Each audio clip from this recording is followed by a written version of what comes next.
Hello tout le monde, j'espère que vous allez bien. Bienvenue dans cette nouvelle vidéo. Je sais, ça fait très longtemps, j'ai complètement déserté YouTube, j'ai complètement déserté les lieux, mais je suis là. Pour revenir, j'ai trouvé important qu'on parle d'abord. Donc j'avais fait un ask il y a quelques mois sur Instagram. Vous m'avez posé vos questions. Le ask, ça fait tellement longtemps que j'ai même perdu les questions, mais ne vous inquiétez pas, je m'en souviens très bien. Dans tous les cas, quand on fait un ask sur Instagram, il y a toujours beaucoup de questions, mais à chaque fois, c'est les mêmes qui reviennent. 4 ou 5 questions qui reviennent à chaque fois, donc ne vous inquiétez pas, je les connais et aujourd'hui, asseyez-vous, je vais répondre à toutes vos questions. Il y a un grand soleil là, je sais pas, ça me tape directement sur les nerfs. Je suis toute pâle là, ça va plus. Donc j'attends que le soleil passe. Quelle erreur de filmer à cette heure-ci là. Ouf. Bon, je vais snapper en attendant. Parce que sur Snap, on a besoin de soleil, mais pas sur YouTube, parce que du coup, c'est surexposé. Et sur Snap, ça passe très bien avec le filtre. Oh my god. Ce qui m'a poussé à faire ce ask, c'est comme vous savez, et ceux qui ne le savent pas, en fin 2020, j'étais dans la sauce, dans une sauce qui avait tous les goûts, une sauce très épicée, elle était en même temps sucrée, salée, pimentée, aigre, amère, bref, une sauce qui piquait mais à mort. Il s'agit bel et bien, et malheureusement d'ailleurs, de la sextape dont mon t-shirt, vue de dos, hashtag TataOska, j'adore ce t-shirt, si vous le voulez, il est en vente sur Amazon. Je rigole. C'est vrai que juste après cette histoire, j'avais fait un live pour vous parler de tout ça, mais j'étais un peu olé olé, j'étais vraiment tête en l'air. Et là, j'aimerais qu'on en parle calmement, tête reposée. Donc, sans plus tarder, nous allons passer à la première question et soyez attentifs, les amis. Première question, est-ce que c'est vraiment toi dans cette vidéo? Hey, maman nangaye, et bandio. Franchement, dans cette vidéo, ça peut absolument pas être moi puisque voici mon dos. Et voici le dos de la dame dans cette vidéo. On voit en haut de son dos qu'elle a une grosse tache de naissance, ça fait un truc noir.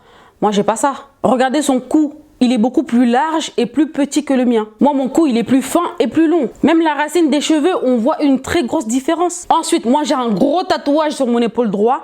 La dame n'a pas de tatouage. On peut dire que la vidéo date d'avant que je fasse mon tatouage. Sauf que j'ai fait mon tatouage en 2016. Avant, il était comme ça. Avec le temps, j'aimais pas trop. Donc, en 2019, je l'ai transformé en fleur. Il est donc passé de ça à ça. Regardez bien, c'est le même épaule, l'épaule droite. Juste que le tatouage s'est transformé. Je l'ai changé et le tatouage a évolué. On revient. Mon premier tatouage date de 2016. Si la vidéo sextape date d'avant que je sois tatouée, c'est-à-dire que c'était en 2014-2015. Sauf que regardez-moi comment j'étais en 2015, s'il vous plaît les amis. Regardez-moi, allez sur ma page Instagram, descendez tout en bas. Vous allez voir mes vidéos en 2015. Regardez-moi comment j'étais maigre, que maigrichonne. Est-ce que vous pensez qu'une fille aussi mince pouvait avoir le gros dos de la tantine dans la vidéo sextape là? Mais franchement, soyons sérieux. Ne soyons pas des moutons, n'acceptons pas les choses par sentiment, faisons des investigations, faisons des recherches pour savoir le pourquoi du comment, n'acceptons pas comme des moutons, please wait. Ça veut dire quoi, please wait? Donc il y a deux hypothèses. Un, si c'est moi maintenant, c'est-à-dire que la dame dans la vidéo devrait avoir un tatouage sur l'épaule, chose qu'elle n'a pas. Si c'est moi avant, c'est-à-dire que la dame devrait avoir le corps que j'avais avant. Voilà, devrait être mince, avoir un petit dos. Avant, j'avais même pas de fesses. Regardez la dame dans la vidéo, elle a le beau baraba, beau baraba. Baraba, elle est chargée. Hey! Est-ce que moi, j'étais comme ça avant? Quand vous voyez mes vidéos en 2015 là, à quel moment je pouvais avoir des fesses aussi grosses, un dos aussi large, des épaules aussi développées? J'étais une gamine. J'étais une gamine, j'avais pas ce corps-là. Les deux hypothèses ne collent pas. Dans les deux hypothèses, on me retrouve pas dedans. Alors pourquoi vous voulez absolument me coller une image, une vidéo pornographique que j'ignore complètement? C'est pourquoi tout ça en fait. Jusqu'à maintenant, je n'ai toujours pas compris. Va falloir m'expliquer là. Donc ces deux personnes dans la vidéo ont fait leur bail. Hein, ils ont fait leur jeu de papa et maman. Ils ont pris du plaisir. Ils ont crié. Ils ont joui. Et c'est moi qui va venir porter le fardeau de leur mougouli. Alors que j'ai même pas participé, alors que j'ai même pas crié, j'ai pris aucun plaisir. Et c'est moi qui va porter le fardeau du mougouli de ces deux personnes. Non, je refuse, no way. Il est hors de question. En plus, regardez bien l'endroit où la vidéo a été tournée. Moi, franchement, je me dis, les gens, ils font exprès. Ils savent très bien que c'est pas moi, mais ils font exprès. La vidéo a été tournée, si vous regardez bien les portes en bois, là, ça c'est en Afrique, ça, tu vois. La vidéo, c'est sûr qu'elle a été tournée en Afrique. Je suis sûre à 100%, sûre et certaine. Sauf que moi, je suis arrivée en France quand j'étais petite. La première fois que j'ai remis mes pieds en Afrique, c'était en fin 2018 et c'était au Gabon, à Libreville. Donc si c'est moi en 2018 quand je repars en Afrique, vous avez suivi l'histoire. En 2018, j'avais déjà mon tatouage. Et j'avais mon tatouage depuis 2 ans. Donc, toutes les hypothèses qu'on peut mettre en place là pour essayer de voir si c'est moi ou pas dans cette vidéo, ça colle pas. Ça colle pas, il n'y a rien qui colle. Donc arrêtez de vouloir me faire porter un fardeau du mougouli des deux personnes qui ont pris leur plaisir. Moi, j'étais pas là, j'ai pas participé et c'est pas moi qui va porter ce fardeau sur mes épaules, non. Donc pour répondre à cette question, si c'est moi ou pas dans cette vidéo sextape, dans cette vidéo pornographique, non, ce n'est pas moi, ça n'a jamais été moi, ça sera jamais moi. Et je refuse de porter cette image de la meuf qui a fait une sextape. Non, c'est pas vrai, ce n'est pas vrai, ce n'est pas moi. J'ignore complètement l'origine de cette vidéo, où elle a été tournée, d'où elle sort, j'ignore tout. Et non, c'est pas moi. Voilà. Deuxième question, on va pas se mentir, on voit très bien que c'est pas toi dans la vidéo, mais comment ça se fait que c'est ta voix? La voix. Ça, c'est une très bonne question, hein, parce que tout ça, c'est à cause de la voix. Eh, Nzambe, The Voice.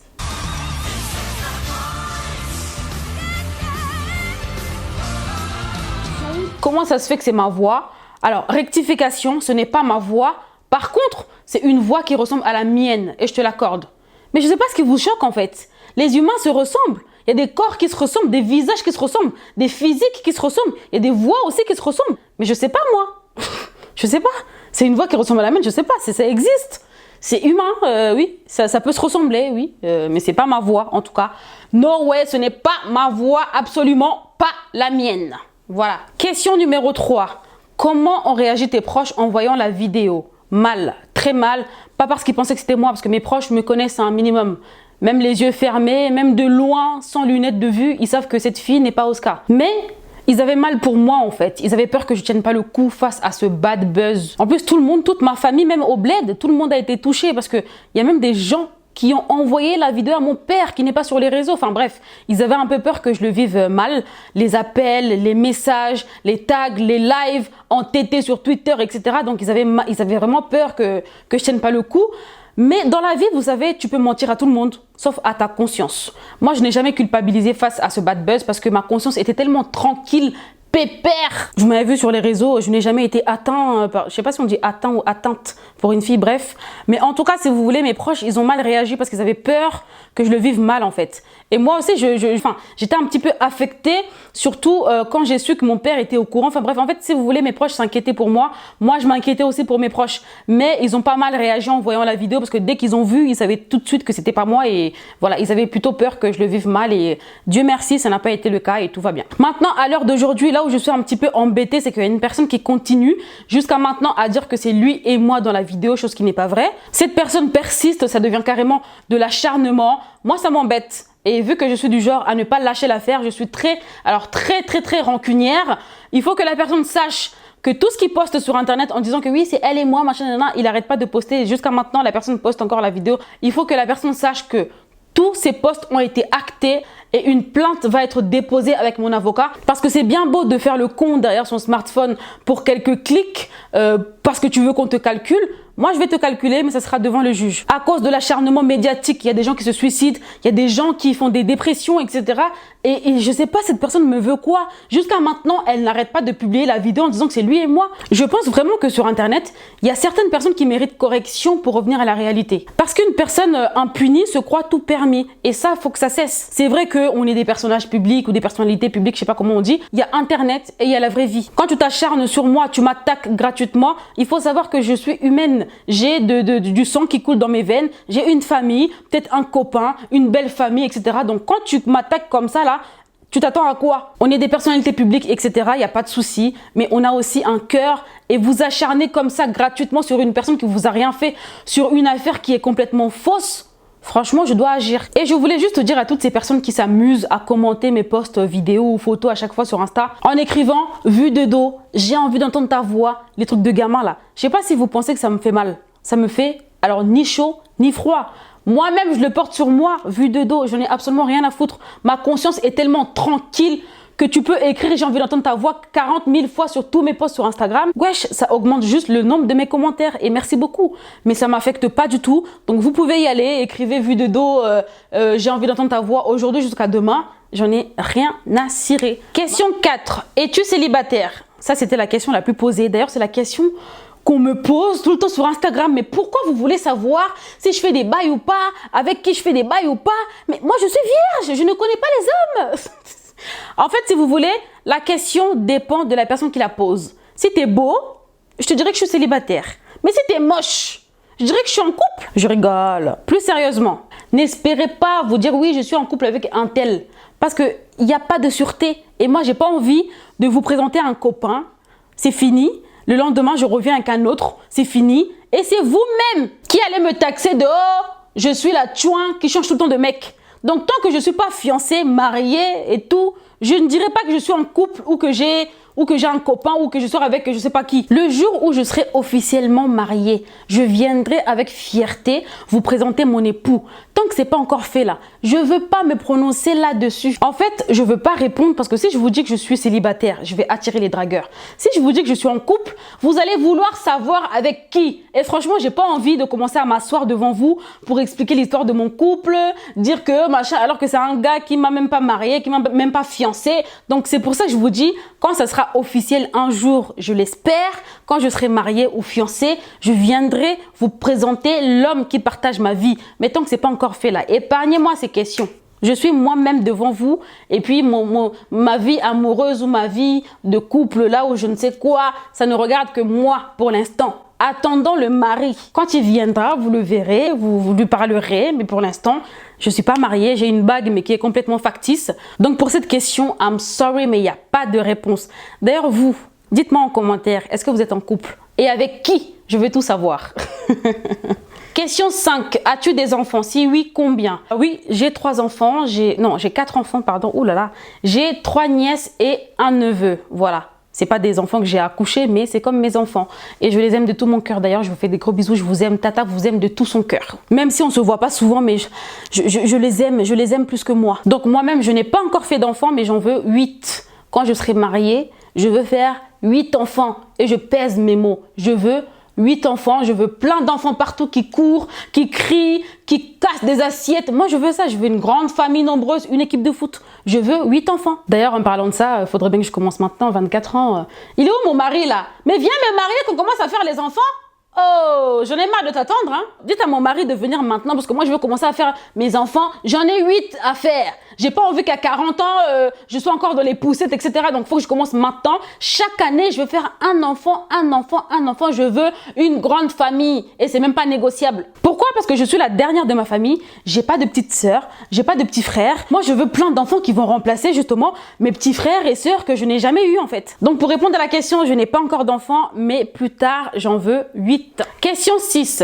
Envisages-tu de te marier? Oui, complètement. Moi, je suis complètement pour le mariage. Je veux ma robe de mariée et tout. Je suis pour le mariage. D'ailleurs, je compte faire mes 8 enfants après le mariage. Mais comme nous dit la Bible dans Proverbe 16, verset 9, oui, je lis la Bible, l'homme propose et Dieu dispose. Donc moi, je peux vouloir faire les choses dans l'ordre que je veux, genre me marier et faire des enfants, mais Dieu peut vouloir autrement. Dieu peut disposer les choses à sa guise, à sa façon. Donc voyons voir ce que l'avenir nous réserve. Mais en tout cas, je veux me marier et faire mes enfants, avoir une grande famille heureuse, une belle famille, etc. Donc j'ai hâte d'arriver à ce stade de ma vie. Question 7. Qu'est-ce que tu as fait à l'école et quel est ton niveau d'études? Alors moi, j'ai un bac plus 1,5. Oh merde. En fait, après mon brevet, j'ai commencé avec un bac littéraire avec l'option théâtre. J'ai eu mon diplôme en théâtre et ensuite j'ai fait une passerelle pour un bac ARCU, accueil, relations clients et usagers, que j'ai validé et ensuite j'ai enchaîné avec un BTS tourisme. J'ai fait mes 2 années de BTS sauf que je n'ai pas validé mon diplôme parce que à la fin de la 2e année, j'allais plus à l'école. Me demandez pas pourquoi, je sais pas. Donc je suis quand même considérée comme ayant un bac plus 2 même si j'ai pas validé mon diplôme, mais j'ai fait mes 2 années. Là, il me reste plus qu'à valider mon diplôme BTS et ensuite je ferai une licence. Franchement, je vais le faire parce que moi en soi, j'aime bien les études. D'ailleurs, là, je suis en train de faire une formation pour devenir décoratrice d'intérieur.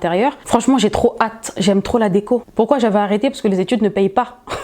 Non, je rigole les amis. En tout cas, un conseil, allez à l'école. Vraiment, étudier, c'est très important. Parce que rien que ça, un jour, vous allez devenir parent. Si vous n'avez aucune notion, mais comment vous allez faire les devoirs de vos enfants en fait? Ne négligez pas vos études, c'est très très important vraiment. Et pour ma part, bien sûr, peut-être l'année prochaine, je vais valider ma dernière année de BTS et je vais faire une licence. Je rigole pas, je vais vraiment le faire. Donc pour répondre à la question, j'ai un bac plus 2, on va dire. Ensuite, il y avait des questions assez banales que tout le monde sait déjà, donc je voulais pas m'attarder sur ça, mais je peux répondre rapidement. Donc il y avait une question qui revenait à chaque fois. T'as quel âge? Donc j'ai 24 ans. Tu fais quoi dans la vie? Bah je suis comédienne, créatrice de contenu. Il y avait une question aussi qui revenait, pourquoi tu montres jamais ta famille, tes parents et tes frères et sœurs? Bah parce que c'est moi l'influenceuse et pas eux. Je vois pas pourquoi je vais commencer à exposer mes parents comme ça sur Instagram et mes frères et sœurs. Enfin, je mets déjà mes nièces, ça suffit je pense. Il y avait des gens qui voulaient savoir aussi combien on était dans la famille. Donc on est 4, 2 filles, 2 garçons et moi je suis la dernière. Et il y avait une question aussi, comment est-ce que moi j'ai réagi quand j'ai vu la vidéo? Bah franchement j'ai rigolé. Et je me suis dit, c'est une blague, ça va passer dans 10 minutes, là, ça passera. Sauf que non, c'était pas une blague. Donc, ma réaction première, c'était j'ai souri, j'ai rigolé. Bah, écoutez, je pense qu'on a fait le tour. J'espère que j'ai répondu à vos questions. Merci à vous, les amis, de me les avoir posées, en tout cas. Je voulais remercier aussi toutes ces personnes qui m'ont soutenue durant cette période de bad buzz. En tout cas, merci. Votre amour, vos commentaires, etc. m'ont beaucoup aidé aussi. Merci à vous. Merci pour tout. Merci pour l'amour. Thank you for the love. Sachez que je vous aime tout autant. Sur ces belles paroles, mesdames et messieurs, nous sommes arrivés à la fin de cette vidéo. N'oubliez pas de vous abonner, d'activer la cloche de notification et de me suivre sur mes réseaux sociaux. En attendant de vous revoir dans une prochaine vidéo, bah, je tiens à vous dire prenez soin de vous. Je vous embrasse, je vous fais des gros bisous et love you guys. Je vous aime, mais c'est un vrai amour en fait, avec un grand A. Vue de dos, vue de dos, vue de dos, vue de dos, vue de dos. Vue de dos. Bye!